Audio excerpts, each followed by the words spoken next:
تو انسان کا یہ حالی ڈھانچہ ہے، اگر ذکر رسول نہ ہو، محبت رسول نہ ہو، آپ کی چاہت نہ ہو، آپ کی محبت نہ ہو، سرکار دو عالم صلی اللہ علیہ وآلہ وسلم کی محبت نہ ہو تو بندہ لاکھ میلاد کرتا رہے اور کروڑوں بندہ خرچے کرتا رہے، محفلیں بھی کرتا رہے، سب کچھ کرتا رہے، اگر سینے میں رسول پاک صلی اللہ تعالیٰ علیہ وآلہ وسلم کا پیار، آپ کی محبت نہیں، تو دنیا بھر کی کوئی نیکی، کوئی میلاد، کوئی محفل بندے کو فائدہ نہیں دے سکتی۔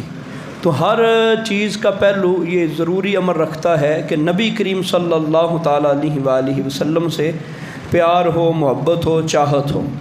تو چند احباب کا ذکر خیر ہم یہاں سماعت کرنے کی کوشش کریں گے، اور پھر کرتے کرتے ہم موجودہ دور کے احباب کی بھی محبت رسول کی کچھ کرنیں دیکھنے کی کوشش کریں گے۔ اللہ پاک ہمیں عمل کی توفیق عطا فرمائے۔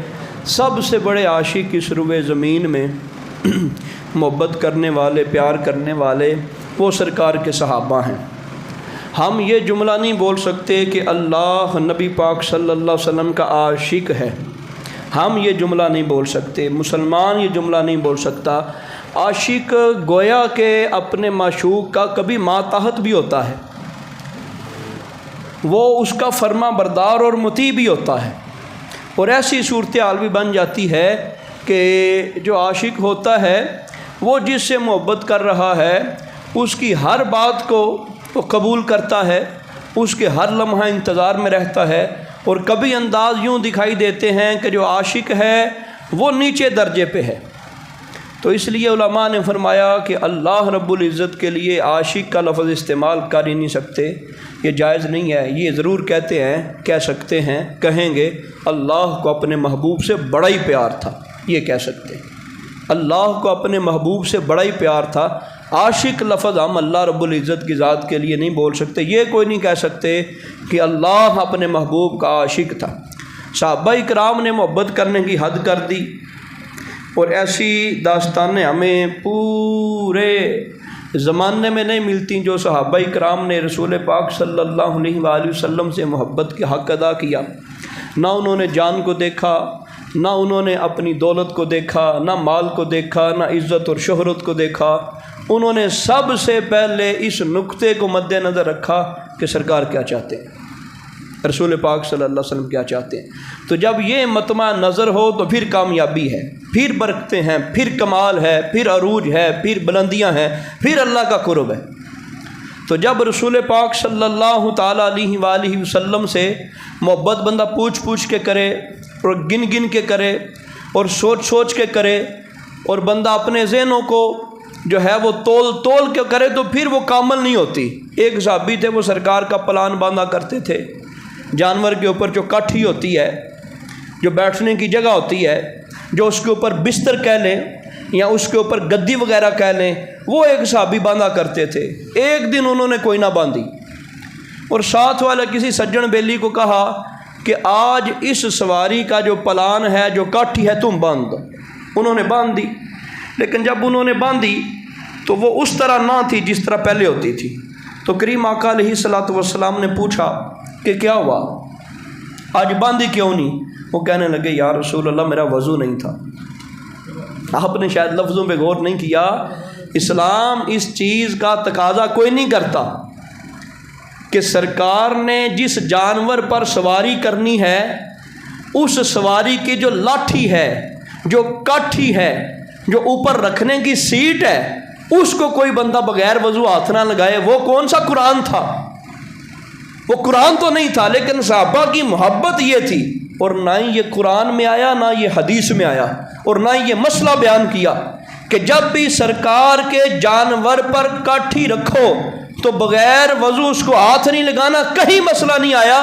پر ان کی محبت، ان کی چاہت، ان کا عشق، ان کا پیار، ان کی عقیدت یہ کہتی تھی کہ جس چیز پر سرکار نے بیٹھنا ہے اور جس چیز کی نسبت سرکار سے ہو جانی ہے، اس چیز کو بغیر وضو ہاتھ بھی نہیں لگانا چاہیے۔ یہ ان کی محبت تھی، یہ ان کا پیار تھا، یہ ان کی چاہت تھی۔ جب یہ محبت کا انداز ہو نا جی، ہر شے سے بڑھ کے دور تک بندہ سوچے، تو پھر کمال ہو جاتا ہے۔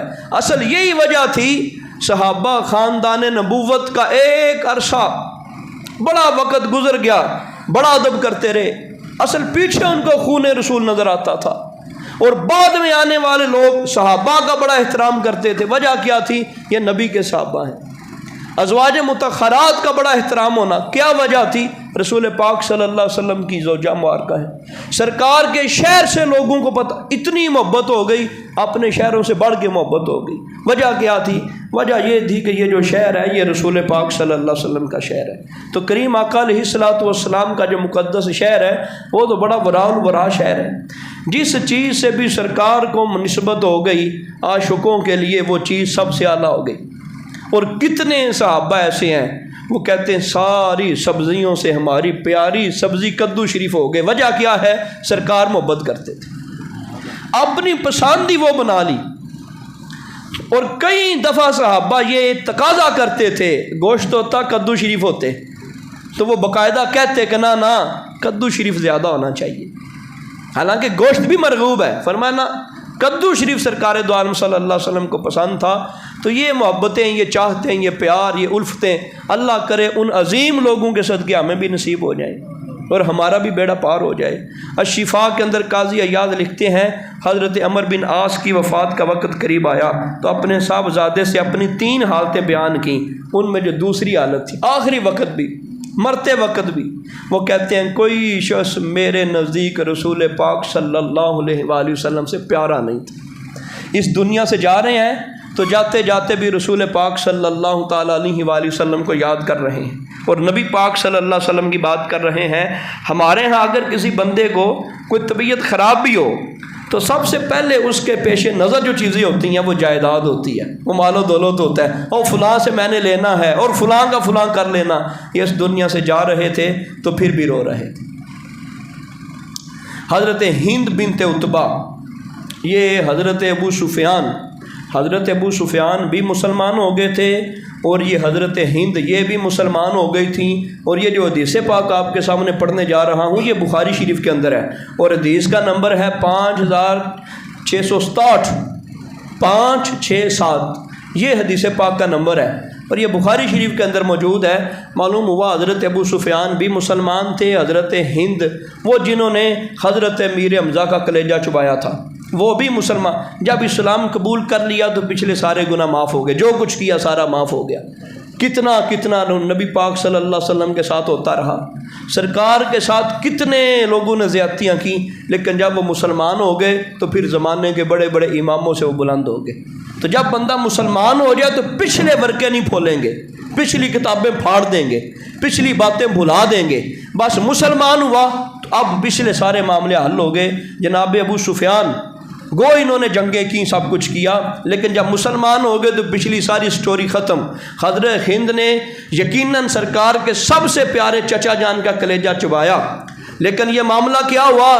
جس وقت مسلمان ہو گئے تو پھر پیچھے والی ساری داستانیں ختم ہو گئیں۔ تو وہ جب ایمان لائیں تو وہ کہنے لگیں یا رسول اللہ، روئے زمین میں کوئی خیمہ، کوئی گھر، کوئی کوٹھا مجھے آپ کے خیمے سے زیادہ برا نہیں لگتا تھا۔ اب یا رسول اللہ اندر کی کیفیت یہ ہو گئی ہے، زمانے بھر سے بڑھ کر پیار آپ کی ذات سے اور آپ کے مکان سے ہو گیا ہے۔ اور پھر کہنے لگیں کہ یا رسول اللہ میری نگاہوں میں روئے زمین میں کوئی بندہ آپ سے زیادہ مبغوض نہیں تھا، جس سے مجھے نفرت تھی، جس سے مجھے غصہ تھا، جس پر میری دشمنی کی انتہا ہوتی تھی، پر یا رسول اللہ اسلام قبول کر لیا ہے۔ من کی کیفیت یہ ہو گئی کہ اب پوری روئے زمین میں کوئی آپ سے پیارا لگتا ہی نہیں ہے، نہ اولاد میں کوئی پیارا لگتا ہے، نہ مال میں کوئی پیارا لگتا ہے، بس ہر وقت آپ کی باتیں ہمارے پیش نظر رہتی ہیں، سب سے آگے باپ آپ ہو گئے۔ فتح مکہ ہوا، بات بڑی سننے والی ہے۔ حضرت ابو سفیان یہ مسلمان نہیں ہوئے تھے اور یہاں مسلمان ہوئے۔ یہ خچر کے اوپر سوار ہیں اور خچر کے آگے کون بیٹھا ہے؟ نبی پاک صلی اللہ علیہ وسلم کے چچا جان حضرت عباس۔ حضرت فاروق اعظم ان نے جب یہ صورتحال دیکھی کہ ابو سفیان یہاں دشمن رسول ہے، دشمن خدا ہے، تو وہ بار بار کہنے لگے یا رسول اللہ اجازت دیں، میں اس کو نہیں چھوڑنا، میں اس کو نہیں چھوڑنا، مجھے اجازت دیں، میں نہیں چھوڑنا۔ حضرت عباس ان کی سفارش کر رہے تھے۔ انہوں نے پناہ دے رکھی تھی۔ رسول پاک صلی اللہ علیہ وسلم کے بارگاہ میں جب بار بار حضرت عمر کہنے لگے یا رسول اللہ مجھے اجازت دیں، اس کو میں نے قتل کرنا ہے، تو حضرت عباس کہنے لگے اے عمر، اگر تیرے خاندان کا کوئی بندہ ہوتا تو ایسا نہ کرتا۔ تو حضرت عمر نے کیا جواب خوبصورت دیا، آپ نے کہا جناب آپ میرے خاندان کی بات کرتے ہیں، میرے نزدیک روئے زمین میں سب سے بڑھ کر جو پیارا خاندان ہے وہ رسول پاک کا خاندان ہے، حتیٰ کہ مجھے اپنا اگر میرا باپ ایمان لے آتا تو میرے باپ کے ایمان لانے پر مجھے اتنی خوشی نہیں ہوئی، نہ ہونی تھی، وہ مسلمان نہیں ہوئے تھے، اتنی خوشی نہیں ہونی تھی کہ جتنی آپ مسلمان ہوئے ہیں تو مجھے خوشی ہوئی ہے، کیونکہ آپ مسلمان ہوئے تو سرکار راضی ہو گئے کہ سرکار کے چچا جان مسلمان ہو گئے ہیں۔ تو انہوں نے واضح کر دیا کہ یہ بات حضور نہ کریں کہ اگر میرے خاندان کا کوئی بندہ ہوتا تو میں اس سے لیس کرتا، میں کوئی اور معاملہ کرتا، نہ جب سے ہم نے کلمہ پڑھ لیا ہے سارے خاندان پیچھے ہو گئے، ساری برادریاں پیچھے ہو گئیں، حتیٰ کہ خطاب میرا باپ وہ بھی پیچھے ہو گیا اور نبی پاک صلی اللہ علیہ وسلم اور آپ کا خاندان آگے ہو گیا۔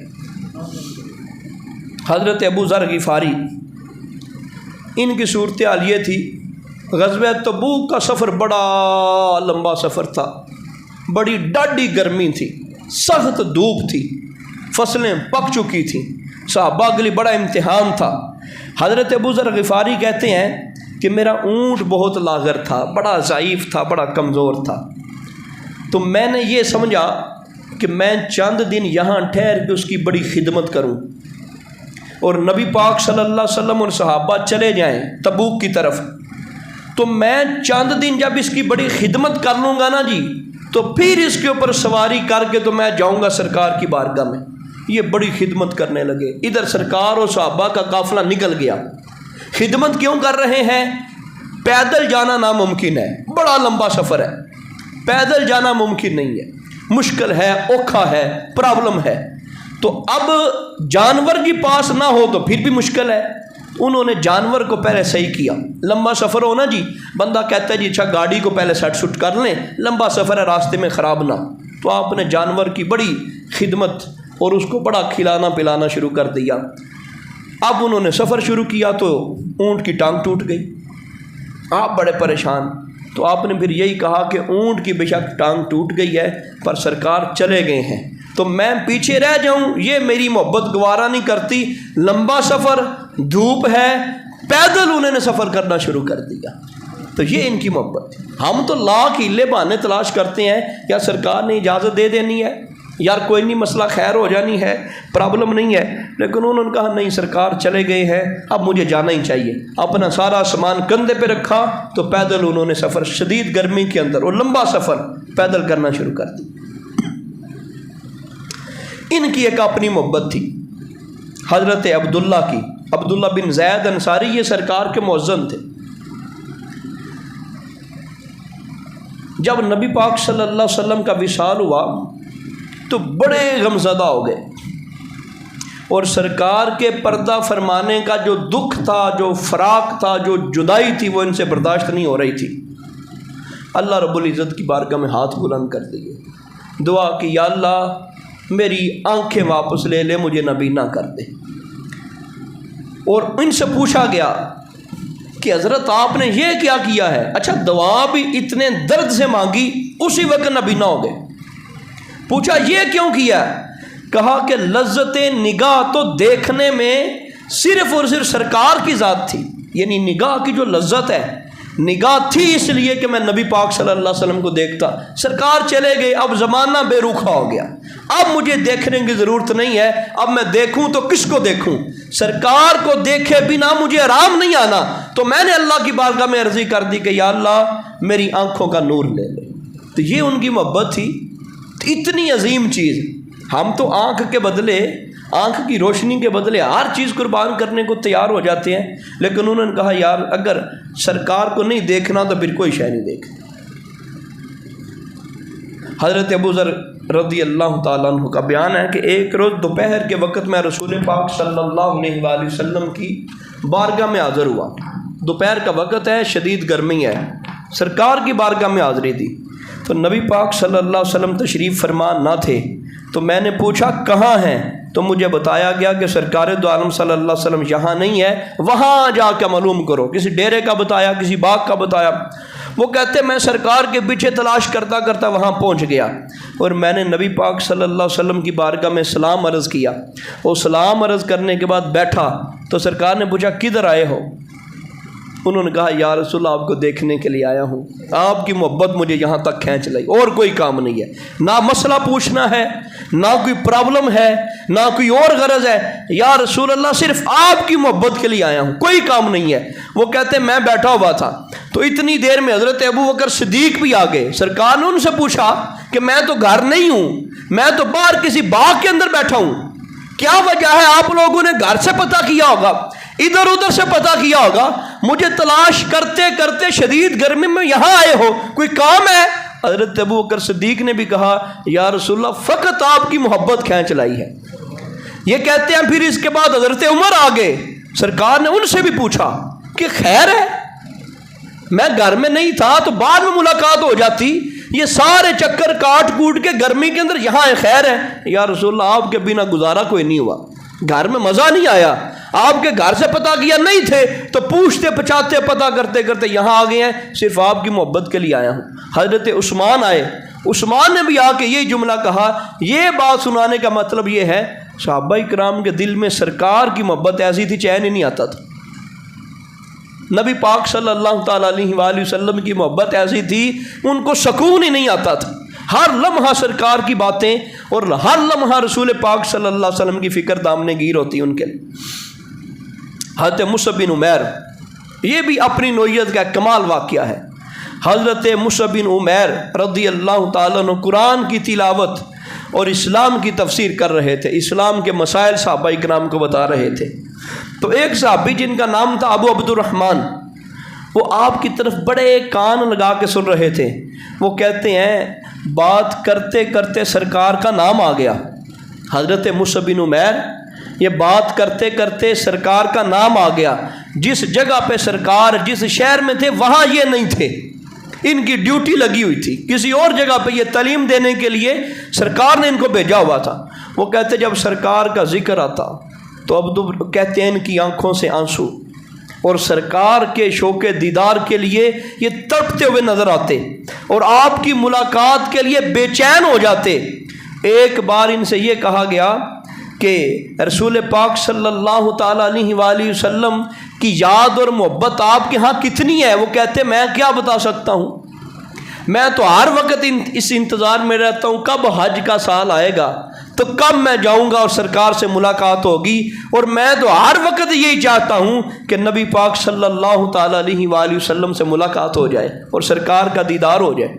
اب سارا خاندان ہے، ساری برادری ہے، تعلیم کے لیے گئے ہوئے ہیں، سکھانے کے لیے گئے ہوئے ہیں، اور بات کرتے کرتے کہہ رہے ہیں جیسے سرکار کا نام آیا تو ہنجو آنسوؤں سے آنکھوں سے بہنے لگے۔ تو وہ کہنے لگے کہ سرکار کی یاد آتی ہے، کاش حج کا زمانہ جلدی آ جائے تو میں پھر اجازت ملے گی تو میں سرکار کی بارگاہ میں جو ہے وہ زیارت کے لیے جاؤں گا۔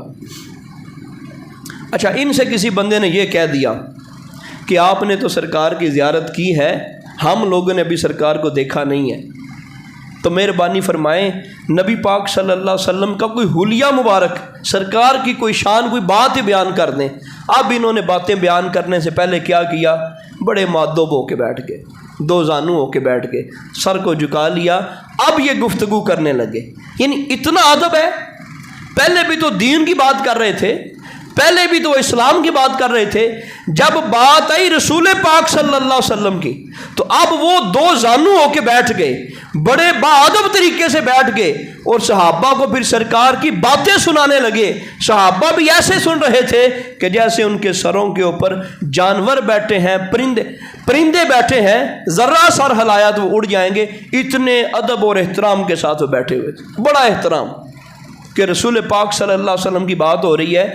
جو سرکار کے ذکر کا اتنا خیال رکھتے تھے وہ سرکار کا کتنا خیال رکھتے ہیں، اتنی حیا، اتنا ادب نبی پاک صلی اللہ تعالیٰ علیہ وآلہ وسلم کا۔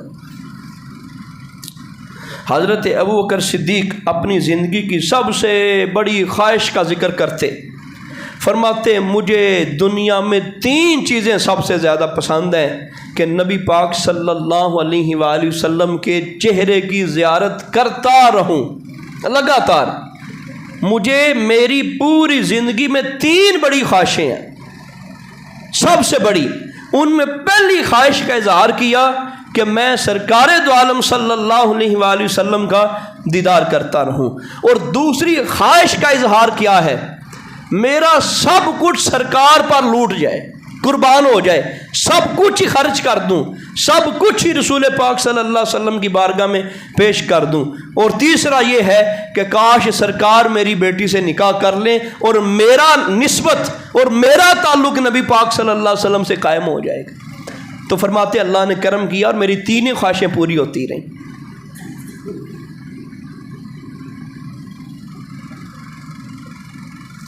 صلح حدیبیہ کا موقع تھا، حضرت عثمان غنی رضی اللہ تعالیٰ عنہ ان کو نبی پاک صلی اللہ علیہ وسلم نے بھیجا کہ جاؤ ہماری طرف سے اہل مکہ والوں کے پاس کوئی صلح کی بات کرو ان سے۔ وہ وہاں گئے تو سرکار دو عالم صلی اللہ علیہ وسلم کی سنت اور طریقہ جو تھا وہ پورے کا پورا ان پر طاری ہو گیا۔ انہوں نے اپنا جو تہمت تھا وہ اوپر کر کے باندھا ہوا تھا، ان کے ٹخنوں سے گٹوں سے ٹہنوں سے اوپر ان کا تہمت تھی۔ مکے کے اندر عرب کے اندر ایسے بندے کو غریب، حقیر، کمتر، ماڑا، کمزور سمجھا جاتا تھا۔ وہ عزت اس کے اندر سمجھتے تھے کہ جو تہمت ہے وہ نیچے کر کے باندھا جائے، وہ نیچے زمین سے لگ رہا ہو، اس کے اندر وہ عزت سمجھتے تھے۔ وہ کہتے تھے یہ سردار ہے، یہ وڈیرا ہے، یہ بڑے خاندان کا ہے۔ وہ سارے یار بیلی تھے پرانے، وہ کہنے لگے کہ جناب والا مہربانی فرمائیں، یہ ہمیں بھی شرمندگی ہو رہی ہے، مکے والے کیا کہیں گے، مدینہ جا کے یہ کمزور ہو گیا ہے، یہ ماڑا ہو گیا ہے، یہ غریب ہو گیا ہے، آپ کی تو بڑی بڑی تجارتیں مشہور ہیں، مہربانی کریں اپنی تہمت نیچے کریں۔ انہوں نے کہا کہ میں آپ لوگوں کی وجہ سے اپنے نبی کا طریقہ نہیں چھوڑ سکتا، آپ جو کہتے ہو وہ کہتے رہیں اور جو سناتے ہو وہ سناتے رہو، میرے بارے میں جو نظریہ قائم کرنا ہے وہ کرتے رہو، پر میرے آقا نے حکم دیا ہے مرد کا ٹہنا گٹا ننگا ہونا چاہیے، تو میں اس کو چھپا کوئی نہیں سکتا، تم لوگوں نے جو کہنا وہ کہتے رہو۔ ہم تو لوگوں کی خاطر دین بدلنے کو تیار ہو جاتے ہیں، نبی کا طریقہ بدلنے کو تیار ہو جاتے ہیں۔ یہ مسلمان تھے جنہوں نے سب سے پہلے کریم آقا علیہ الصلوۃ والسلام کی بات کو پیش نظر رکھا، جو ہوتا ہے ہو جائے۔ ہم کہتے ہیں نانا برادری کیا کہے گی، رشتہ دار کیا کہیں گے، فلاں کیا کہے گا۔ انہوں نے شادی کے اوپر بھی نبی کا ذکر شروع کر دیا ہے۔ شادی کا مطلب ہوتا ہے کوئی ڈھول ڈمکا، شادی کا مطلب ہوتا ہے کوئی ہلا گلا۔ انہوں نے شادی کے اوپر بھی محفل نعت رکھ لی ہے، سرکار کا ذکر رکھ لیا ہے۔ بندہ کہتا ہے نانا میں نہیں رکھنا، میرے رشتہ دار نہیں گلاں کر دیں۔ ہم تو لوگوں کی وجہ سے ذکر رسول چھوڑ دیتے ہیں۔ انہوں نے کہا نانا تم میرے بارے میں جو نظریہ قائم کرنا چاہتے ہو کر لو، میں ایسا نہیں کر سکتا۔ حذیفہ بن یمان ایک جنگ کے موقع پہ گئے اور وہاں پہ بادشاہوں کے سامنے، وزیروں مشیروں کے سامنے کھانا لگا ہوا تھا، اور جس وقت کھانا کھا رہے تھے تو ایک لقمہ کھاتے کھاتے وہ نیچے گر گیا، لقمہ نیچے گر گیا۔ آپ نے نیچے سے پکڑا اور پکڑ کے اس کو صاف کر کے کھانے لگے۔ سائڈ پہ کسی نے کہا جناب اس علاقے کے جو لوگ ہیں وہ اس کو برا سمجھتے ہیں، وہ اس کو حقیر سمجھتے ہیں، ماڑا سمجھتے ہیں، غریب سمجھتے ہیں۔ تو آپ نے کہا ان احمقوں کی وجہ سے، بے وقوفوں کی وجہ سے میں نبی کی سنت چھوڑ دوں، ایسا نہیں ہو سکتا۔ وہ اگلوں کے گھر میں بیٹھے ہوئے ہیں، کافروں کے وائٹ ہاؤس کے اندر سمجھنے بیٹھے ہوئے ہیں، ان کی کابینہ میں بیٹھے ہوئے ہیں، تو محبت کے سامنے یہ احمق کا لفظ باقاعدہ انہوں نے بولا، ان احمقوں کی وجہ سے، ان بے وقوفوں کی وجہ سے میں نبی کی سنت نہیں چھوڑ سکتا۔ سرکار فرمایا کھانا کھاتے ہوئے لقمہ گر جائے اس کو اٹھاؤ، جھاڑ کے صاف کر کے پھر کھا لو، تو میں ان کی وجہ سے چھوڑ دوں، ایسا نہیں ہو سکتا۔ یہ ان لوگوں کی محبت تھی اور پیار تھا۔ حضرت حبیب بن عدی صحابی ہیں، بدر میں ان کے ہاتھوں حارث بن عامر قتل ہو گیا۔ پھر ایک موقع پہ یہ پکڑے گئے۔ یہ جو حارث ہے اس کے بیٹوں نے اس صحابی رسول حضرت حبیب بن عدی کو پکڑ لیا اور کہا کہ ہم تجھے سزا دیں گے، سارے مکے والوں کو جمع کر لیا۔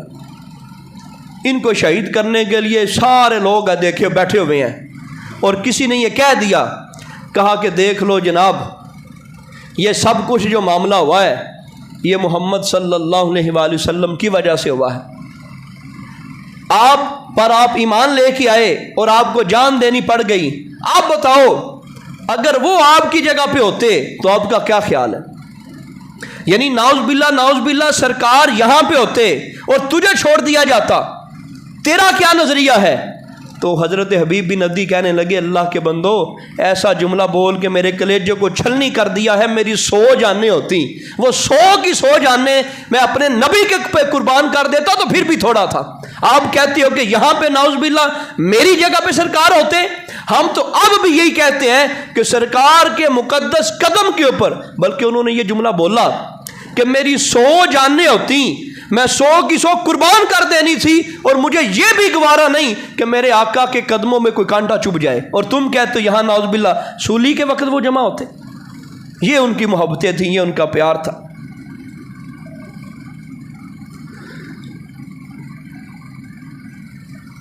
شہید ناموس رسالت، یہ اردو کی کتاب ہے۔ اب یہ بات داستانیں سنیں یہاں کی، اور ہمارے لیے امتحان کا وقت ہے، سوچ کا وقت ہے۔ اب یہ باتیں اپنے پلے باندھ لیجیے گا۔ آپ کہیں گے وہ تو صحابہ تھے، بڑے عظیم تھے، مان لیا وہ عظیم تھے، ان تک کوئی نہیں پہنچ سکتا۔ کتاب کا نام ہے شہید ناموس رسالت۔ یہ واقعہ اس کے اندر لکھا ہے جون 1999 کا، اور لکھا کہاں ہے؟ برطانیہ کے شہر مانچسٹر کا۔ وہاں پر کسی سکول میں مشہور مذہبی شخصیات، ان کے عنوان پر تقریری مقابلہ جاری تھا۔ اب بھی آپ مختلف ممالک میں دیکھیں، وہاں پر پاکستانی اسکول موجود ہیں۔ اگر آپ سعودیہ میں دیکھیں، آپ دبئی میں دیکھیں، مختلف ملکوں میں دیکھیں، وہاں پر پاکستانی اسکول موجود ہیں، گو وہ ان کی طرز پہ سارا معاملہ چلتا ہے۔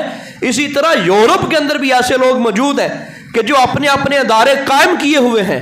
تو وہاں موضوع یہ تھا، اسکول کے اندر برطانیہ مانچسٹر میں یہ موضوع تھا کہ مذہبی شخصیات کے اوپر گفتگو کرنی ہے۔ گفتگو ہوتی رہی۔ ایک لڑکی نے رسول پاک صلی اللہ تعالی علیہ وآلہ وسلم کی ذات پر تقریر کی۔ کہاں؟ برطانیہ میں۔ اور سننے والے کون ہیں؟ وہاں کے لوگ، گفتگو کرنے والے وہاں کے لوگ، اور یقیناً جو وہاں سکول میں پڑھ رہی ہے وہ وہاں کی پیدائش والی ہوگی۔ وہ بچی تقریر کر رہی ہے، اور تقریر کے دوران اس نے رسول پاک صلی اللہ علیہ وآلہ وسلم کا کئی بار نام لیا، لیکن بے خیالی میں وہ درود نہ پڑھ سکی۔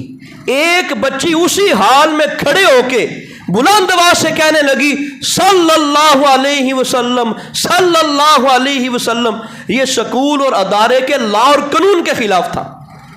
اب اس بچی کو سائڈ پہ لے جایا گیا، اس سے پوچھا گیا، اس نے کہا جب یہ بچی بار بار میرے آقا کا نام لیتی تھی پر درود نہیں پڑھتی تھی، میرا وجدان یہ کہتا ہے جب بھی سرکار کا نام لیا جائے ہر بار درود پڑھنا امتی پہ فرض ہو جاتا ہے۔ یہ نہیں پڑھ رہی تھی، مجھ سے ضبط نہیں ہو سکا، تو میں نے حال میں بلند آواز سے سرکار پہ درود پڑھنا شروع کر دیا۔ میرا کوئی اور نظریہ نہیں تھا۔ اللہ کے بندوں، برطانیہ کے اندر رہ کے یہ صورتحال ہے، جن کے دلوں کے اندر عشق رسول ہو وہ جہاں پر بھی چلے جائیں، جہاں پر بھی چلے جائیں۔ وہ اقبال نے کہا تھا ہیرا نہ کر سکا مجھے جلوہ فرنگ۔ یہ جو فرنگیوں کے محلات ہیں، ان کی کوٹھیاں ہیں، اور بڑے بڑے ان کے جو ادارے ہیں، جب میں برطانیہ اور لندن تعلیم حاصل کرنے کے لیے گیا، مجھے کسی چیز نے حیران نہیں کیا۔ کیوں؟ میری آنکھوں میں نجف اور مدینہ منورہ کا سرما تھا، پیار ان کا تھا، محبت ان کی تھی۔ میری آنکھوں میں کیا ہونا تھا؟ میں تو نہیں متاثر ہوا۔ ہمارے بندے 2 دن وہاں سے ہو کے آ جائیں، یورپ کی گلیاں، یورپ کے بندے، یورپ کے ماحول، گھنٹہ گھنٹہ یورپ کی تعریفوں میں لگا دیتے ہیں۔ ساری زندگی اتنی تعریف اپنے آقا کی کرنے کا موقع نہیں ملتا جتنی ان کافروں کی تعریف کرتے رہتے ہیں۔ ہم اپنے بڑوں کا طریقہ دیکھیں۔ اور پھر اگر آپ کے سامنے ایک بندے کا تعارف تو نہیں کروانا چاہیے، لیکن تھوڑا سا، تاکہ واقع واضح ہو جائے، بات واضح ہو جائے۔ ایک مضمون پبلش ہوا تھا مضامین شورش میں سے، آغا شورش کاشمیری، ان کے مضامین کی کتاب میں ان کے مختلف قسم کے مضامین، بڑا لکھاری ہے، بڑا ادیب ہے، بڑا قلم کار ہے، بڑا جو ہے وہ کالم نگار ہے، اور انڈیا میں بڑے بڑے اب بھی بلکہ ان کے کچھ مضامین جو ہیں وہ ہماری درسی کتب کے اندر شامل ہیں۔ اختر شیرانی کے حوالے سے لکھا، اردو کا بہت بڑا شاعر، شراب اور کباب کا بڑا دل دادا۔ آغا شورش کشمیری لکھتے ہیں کہ ایک بار عرب ہوٹل میں محفل جمی ہوئی تھی، اختر شیرانی شراب کی 2 بوتلیں چڑھا چکے تھے اور ہوش قائم نہ تھا، تمام بدن پر راشا جاری تھا، الفاظ ٹوٹ ٹوٹ کر زبان سے نکل رہے تھے۔ ادھر ان کا شروع سے یہ حال تھا کہ اپنے سوا کسی کو مانتے ہی نہیں تھے۔ حالت یہ تھی کہ مجھ سے بڑا شاعر کوئی نہیں، مجھ سے بڑا ادیب کوئی نہیں، مجھ سے بڑا بات کرنے والا کوئی نہیں، مجھ سے بڑا مشاعرے کو جیتنے والا کوئی نہیں۔ اس دوران مختلف شخصیات کے بارے میں ان سے دریافت کیا جاتا رہا اور اپنے اپنے ذوق کے مطابق یہ بات کرتے رہے، جواب دیتے رہے۔